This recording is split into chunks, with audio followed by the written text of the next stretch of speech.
Terrorism. What is in this word? Well, it depends on who you talk to and what their worldview is, or what their philosophy is, or what their faith might be. To Planned Parenthood, the word terrorism is a lone gunman in Colorado who has gender issues, who starts shooting up a bank and then runs to their death camp, doesn't harm any one of them, doesn't shoot any one of them, but uses their facility to kill and shoot others. In fact, one of the casualties was a Christian pro-life pastor who stormed that gate and followed his Lord, followed his example by demonstrating no greater love hath any man than to lay down his life for his friends. In this case, he laid down his life not only for his friends, but even for his enemies. He was adamantly opposed to Planned Parenthood, but that did not stop him from doing his duty.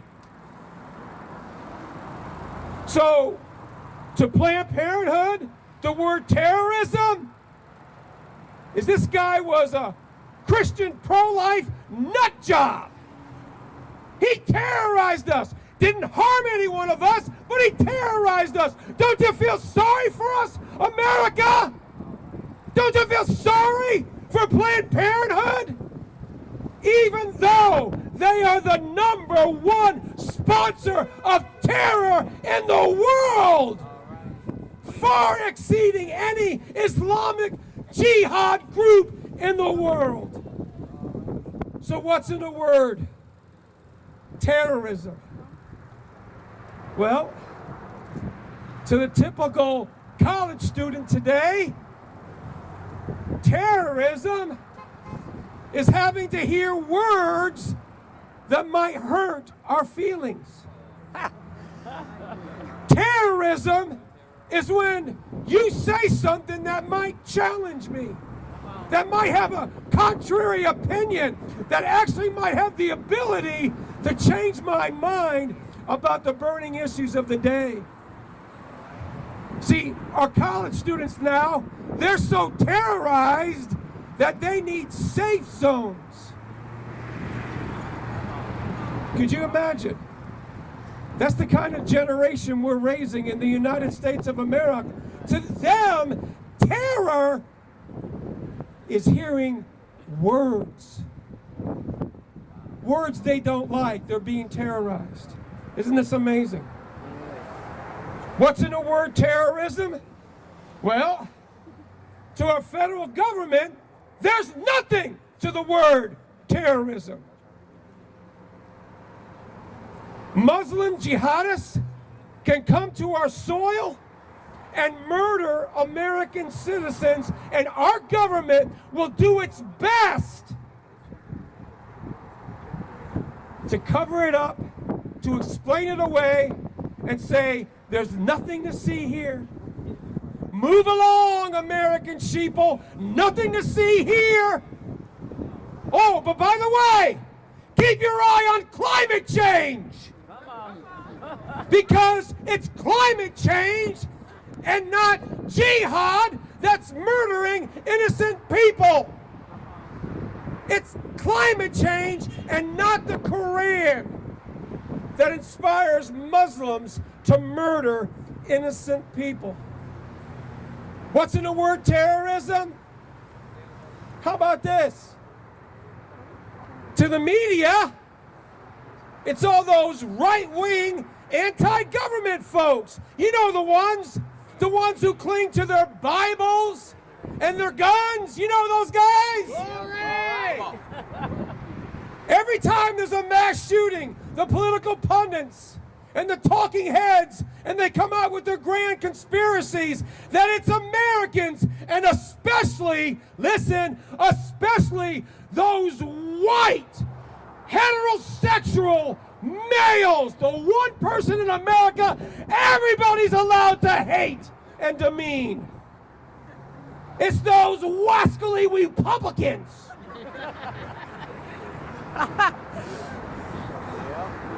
And so our media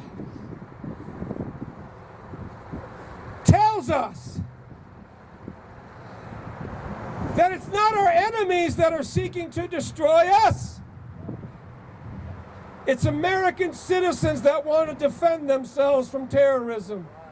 Isn't it amazing? They provide cover for our enemies while castigating Americans who simply want to live a protected life. Could you imagine? See, one time our media used to be the watchdog to protect our liberties. Now they're providing cover for those who want to plunder them. What's in the word terrorism? Brothers and sisters, all you got to do is look across the street. If America truly wants to comprehend terrorism, all you have to do is observe little babies in the womb who are being torn limb from limb. Then, and only then, will we get a grasp of the term terrorism. Since 1973, when our Supreme Court passed Roe versus Wade and all their sanctimonious treachery, the word terrorism has grown. It has grown so much, there's not a day in the United States of America where it's not a fixed reality. We cannot escape it. Why? Because there's a God in heaven. And there are biblical principles. Yes. One of which is this: what men and nations sow, they shall surely reap. There is such a thing as spiritual gravity. You cannot avoid it. God warns in His Word, bloodshed touches bloodshed. It will break out. And brothers and sisters, if we are going to dare to sow domestic terrorism in the womb, how many know we will reap foreign terrorism from without? Yes, that's right. And that is the danger that we are facing in these days. God will not be mocked.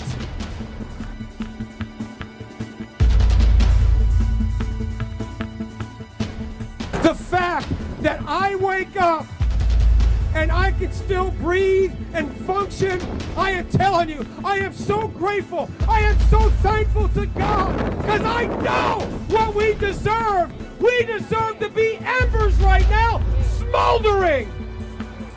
That's what America deserves. But how many know we serve a loving God? A God who is patient, a God who is long-suffering. But He does warn us, I will not always strive with you. That's right. There are lines we can cross. That's right. So brothers and sisters, it is extremely important in these days that we live our lives in such a way that we give God a reason to show mercy to a nation that is literally begging for His judgments. And they are upon us, brothers and sisters. They are all around us. And God says, I look for those who will stand in the gap, who will make up the hedge, that will be the guardian at the gate, that will be the watchman on the wall. Amen? How many besides me want to be that individual? Amen. Well, brothers and sisters, I just want to encourage you. This is a day that we cry out. This is a day that we fulfill 2 Chronicles 7:14. It's been quoted here time and time again. And I just want to encourage you, brothers and sisters, do not give up. Live your life in such a way that you are seeking God to secure a future and a hope for your children and your grandchildren. Amen? Amen. So God bless you, saints. Keep pressing on and lead justice to victory in Jesus' name. God bless you.